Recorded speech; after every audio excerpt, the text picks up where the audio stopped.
first aid. Now, how do you manage a fall and what is the role of a nurse? Assessing the risk factors. Another is active fall prevention. Now, what happens when a patient falls in your care? You support the patient, make sure the angle of fall is not as bad so as to prevent the incidence of serious injuries, and help the patient to the bed, report it to the physician. So these are some of the active fall prevention strategies. Now, after the fall, a post-fall analysis of why the fall happened in the first place.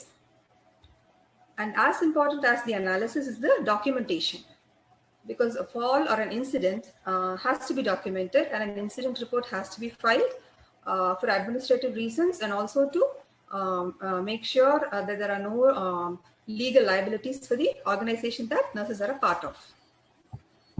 Now, some of the risk factors for a fall. They may be intrinsic, coming from the patient himself or herself, or the extrinsic factors. Some of the most common intrinsic factors for a fall are comorbidities, medications, or the characteristics of the patient itself, such as some patients just do not comply with instructions. Even when the nurse or the staff tell them to ask for help, they are hesitant to ask for help. So in such cases, when they get out of the bed in a hurry, do not follow the instructions, fail to ring the nurse bell or the alarm or to ask for help, then there might be a fall. Extrinsic factors are organizational factors, which we will be covering ahead, such as maintaining a healthy and safe environment for the patient. Now, among intrinsic factors, a patient with a fall history of fall tends to have falls more recurrently. Now, prescription medications such as antihypertensive drugs, diuretics, laxatives, etc. These medications taken might contribute to dizziness and as well as increased frequency of urination, etc., which when combined together may contribute to a fall. Of course, these have to be discussed with the physician, and a medication review has to be carried out before adjusting the dosage and preventing the patient from falling.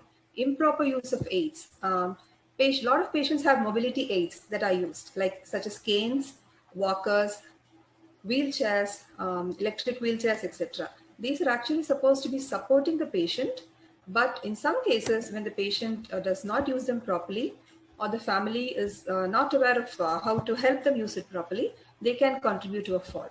In conditions such as arthritis, where the patient has difficulty moving from one point to another, that might also contribute. Now, cognitive and sensory impairment.